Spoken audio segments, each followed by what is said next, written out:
Hello, hi everybody. Thank you so much for being here with us, with me, listening, watching. Today this presentation is about love, consciousness and compassion in teaching. I hope that you enjoy it. Let's start. Everybody here has a great mission in their lives, all of us in our lives, which is to improve this world in the way each one of us can, either in a very simple way, making another person happier for just a moment, or in a more complex way, having a more global impact. Our mission is to contribute to the spread of the knowledge given to us by others, plus our individual touch, our personal gift, sharing with others the opportunity to live freely. There are two types of freedom: the operational freedom and the creative freedom. The operational one is the freedom who allows me to move. I can go from one place to another, and of course, this one is a very important one. Nobody wants to quit that. We feel incredibly tense in a situation in which I cannot freely move. Now, we cannot forget about the other type of freedom, the creative one, which involves our ability to respond contrary to react. Now, as Jean-Paul Sartre said, this is not about reacting, but about responding, because freedom is what we do with what is done to us. Think about it for a moment. This creative freedom is the inner one, and it is fundamental, one which we need to practice every single day. Now, this inner freedom must be with the perspective of serving the other, with the others in mind. Here we need to be careful. Of course, first I need to be healthy, physically, psychologically, emotionally, and spiritually talking. But there is a problem we are living as a society right now. We think we have to be well exclusively and only I am the only one who has to be okay, and this is wrong. One more time.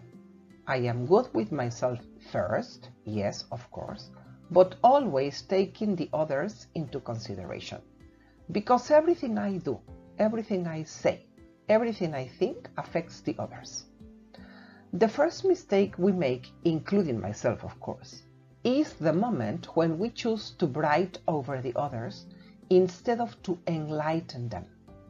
We are here in this life, in this world, and especially you in this profession as a teacher, to help each other, to live harmonically, to be people living to the fullest. And all of this from serving the others, understanding the word service as contribution. I cannot contribute to someone from the sadness if my soul is devastated. I can only contribute from the hope, from the happiness, and from the love. The best you can contribute to others is you, yourself, not what you have. What is the thing you appreciate the most of your parents, your children, your family, your friends, your teachers? The material things? A present? Money? Some food? Or the time they spend with you, the talk, the anecdotes, the joke, the caring word, the hug, the knowledge, the understanding, the help? What is the thing they most appreciate about you? The material things you give them or the time you spend with them? And it is then, when we understand all these concepts, that we can start talking about compassion, about devotion, about love. When we will have contributed a little bit to the others' lives, making their lives happier and easier on this planet Earth. How many times do we think that because we cannot do everything, then we could do nothing? Imagine how beautiful it is when a person says, I don't know why, but when I am with this person, I feel so great. He or she makes me feel so in peace. And it is now when I want to ask you, who are you? And the answer is simply, I am, yo soy. When we understand the strength of the being, we know that we cannot live with fear, with sadness, because life is a beautiful song. Unfortunately, it is a song we are not listening to. Therefore, we are not dancing it. And this is why we are here today. How many types of love can you think of? There are 3 types of love, according to the Greek language. Eros, the romantic love between a couple, the one which is accompanied by a physical sensation. Philia, the love we feel for our parents, children, family, friends. It is accompanied by a feeling, by an emotional connection. And we have agape. This is a different form of love, the one we are talking about today. It is the unconditional love. What is the meaning of unconditional? Unconditional means that I love you not because of how you are or you are not, but because of who you are. I love the greatness inside you, the innocence inside you. I do not love what you do. I am loving who you are. And that is why this has a paramount importance, because it is what makes those chords in that song we have mentioned before sound. Certain chords in the human heart. Because when you love and when you are loved in that way, there is a complete transformation of the being. What is the meaning of compassion for you? Compassion is love in action. There is something called the hero journey, developed by Joseph Campbell. You may have heard about it. George Lucas, for example, was inspired by this methodology to create his Star Wars movies. The hero journey is the path for the awakening, to awaken to the virtue of compassion, a path to discover that the most important reason why we are in this world is to learn to love, to put love into action, which is compassion, and to make this world a much better one for the other ones. And you, as teachers, have a lot to do with this. This is a great responsibility. But well, how can I put love into action to practice love and compassion as a teacher? Let me tell you a simple but a very old story. The Hindu king and the beggar. There was a Hindu king who was traveling in his beautiful carriage along a road in his city when he came across a beggar who was sleeping. The king asked his coachman to stop. He went down the carriage and placed an incredibly valuable green emerald in the pocket of the beggar, thinking that in the moment he woke up, he would discover he had instantly gone from being a beggar in absolute poverty to being incredibly rich. The years went by, and out of a coincidence, the king traveled along that road again.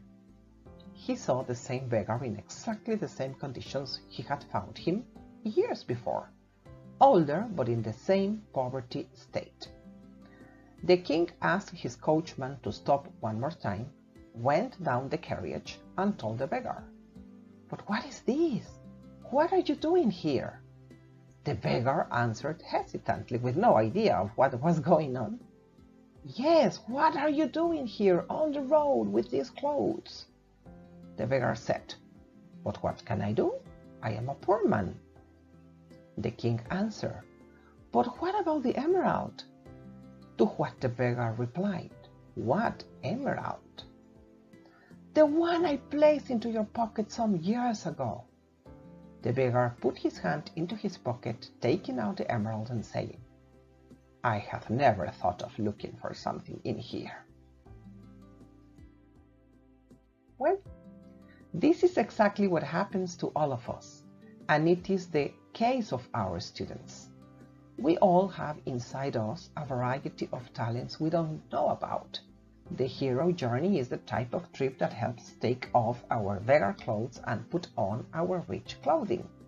It introduces us into a new world you would have never imagined, a world inside you. This is called consciousness, to be more conscious of who you are.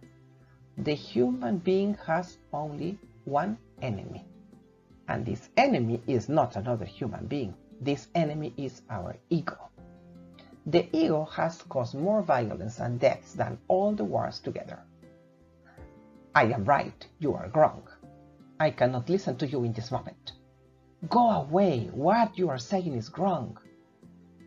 Are we listening to the attitudes of some teachers here, even some parents? You can't. Come on. Don't you understand what I am saying? Why don't you pay attention the first time? Now I need to repeat everything again, my God. You will never accomplish your dreams. You are so dumb. What are we going to do with this student?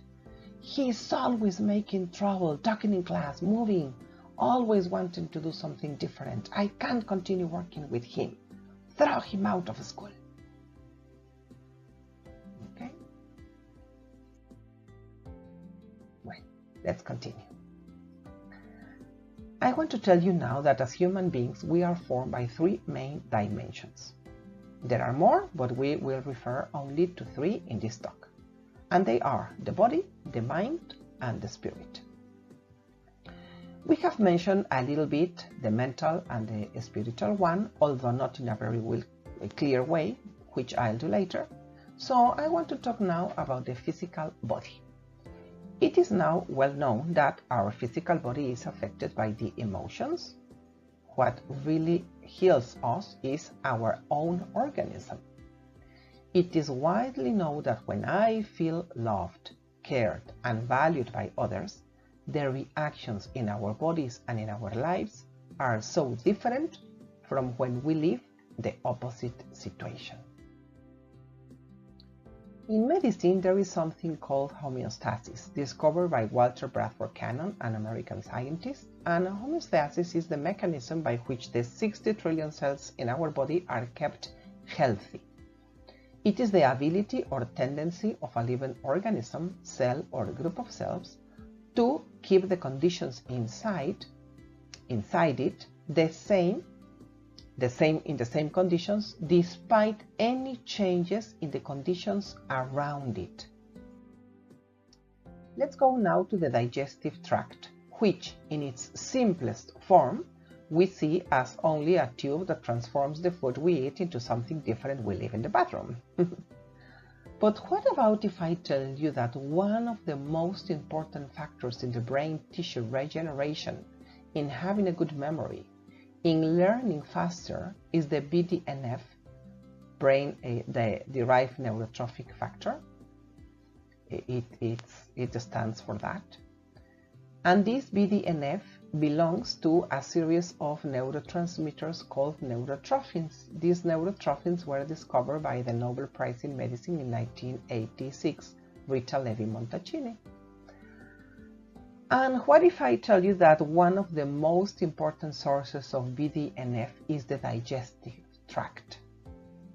What about if I tell you that you can have memory problems if you have problems in the digestive tract? What about if I tell you that the most important hormone to be relaxed is the serotonin? And that the 90% of serotonin is produced in the digestive tract.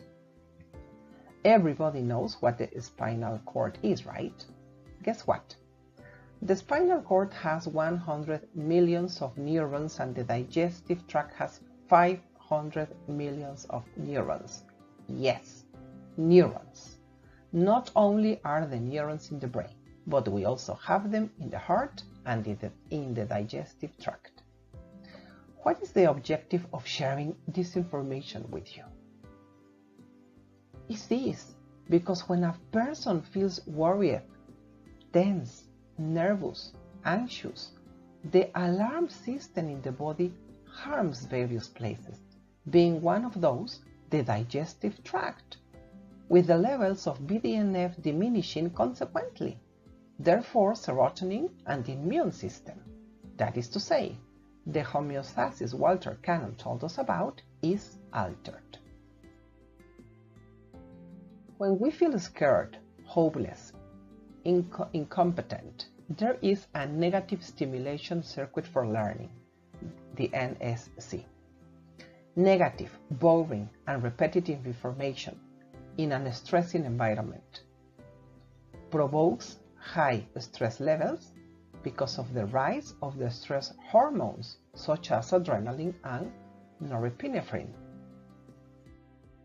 On the other hand, when we feel valued, loved, and cared in a safe environment, the digestive tract improves, and in the brain we can experience the positive stimulating circuit for learning, the PSC, with a low stress level and the production of neurotransmitters like acetylcholine and dopamine, which are extremely important because they make us feel the pleasure for learning for the sake of learning, as well as real learning and a profound understanding of things.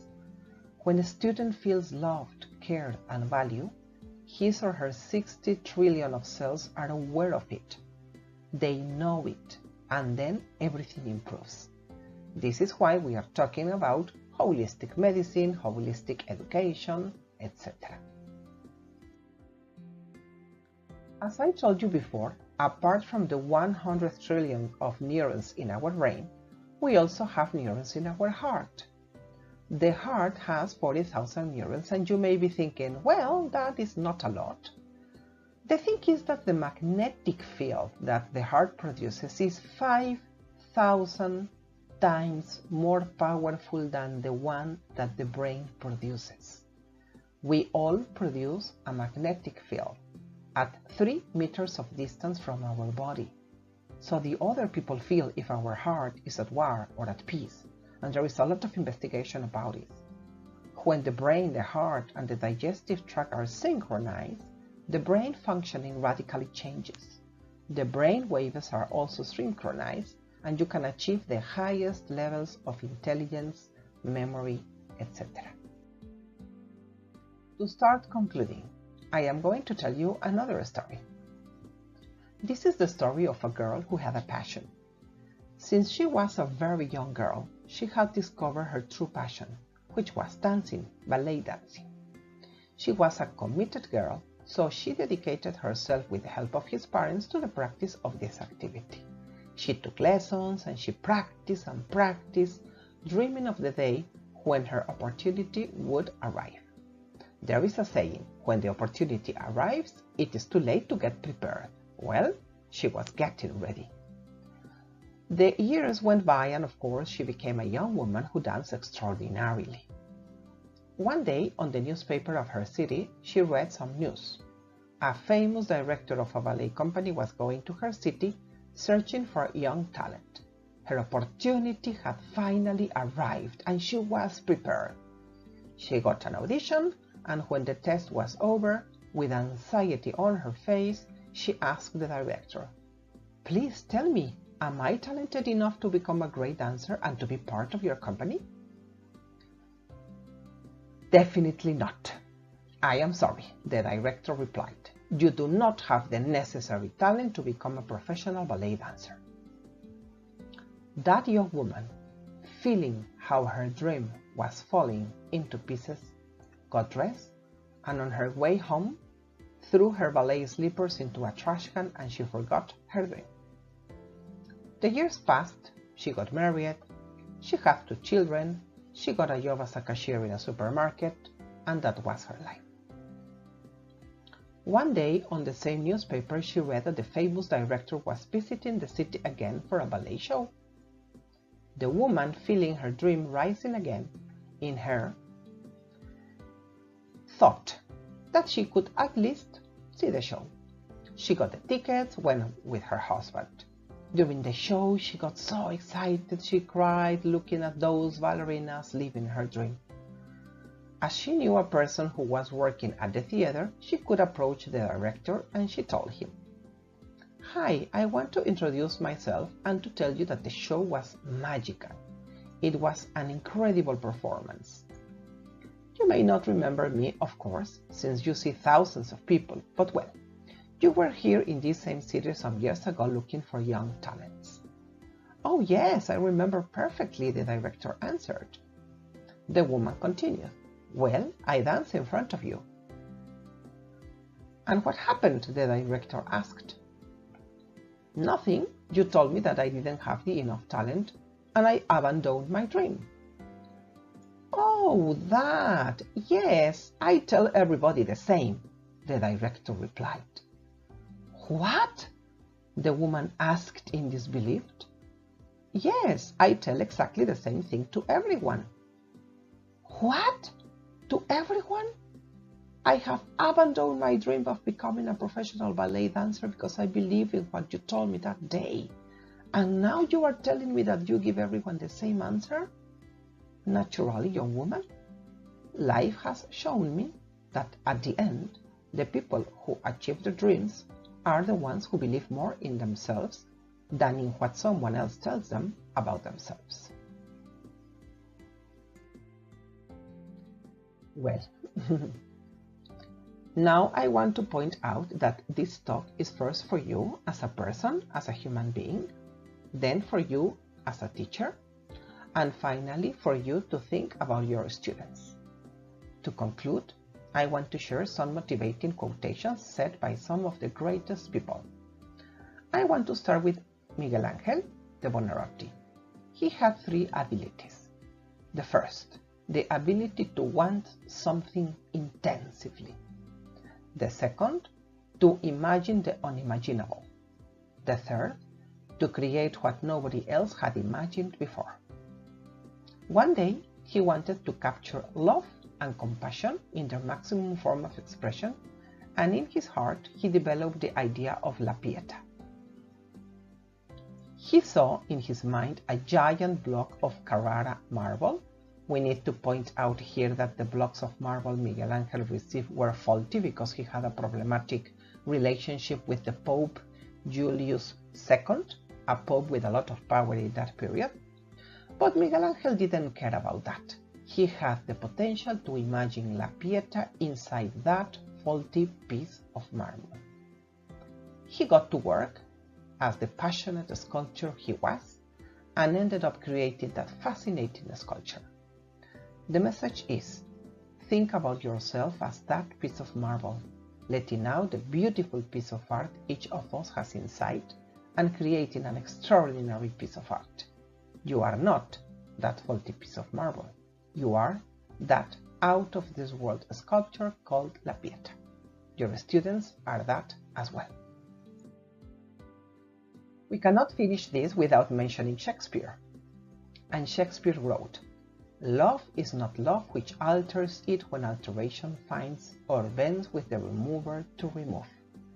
This means that if the love for our projects, our work, for ourselves, our family, our students is altered because of a difficulty, we have then still another level of love to explore.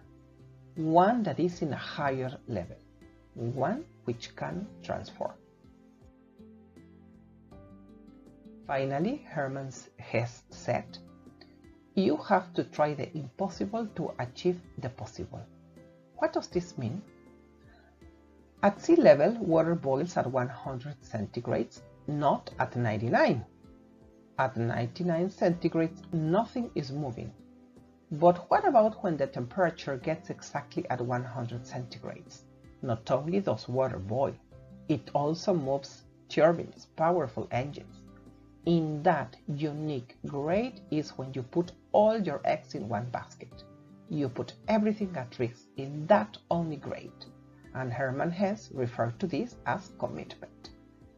Committed people are the ones who get up that one time more than the ones they fell, because every time they fell, instead of looking at the ground, they looked at the horizon. Because to achieve the possible, they will try again and again, and the day comes when that unique grade happens, and that day everything changes. The hero comes back home after his or her journey. Love and compassion happens inside you and around you. In that unique grade, you are the connection between the finite and the infinite, and you have become an alchemist. Thank you so much for listening to us. This talk was inspired by the ideas of Dr. Mario Alonso Puig. Here is the bibliography. And thank you for listening. Bye-bye.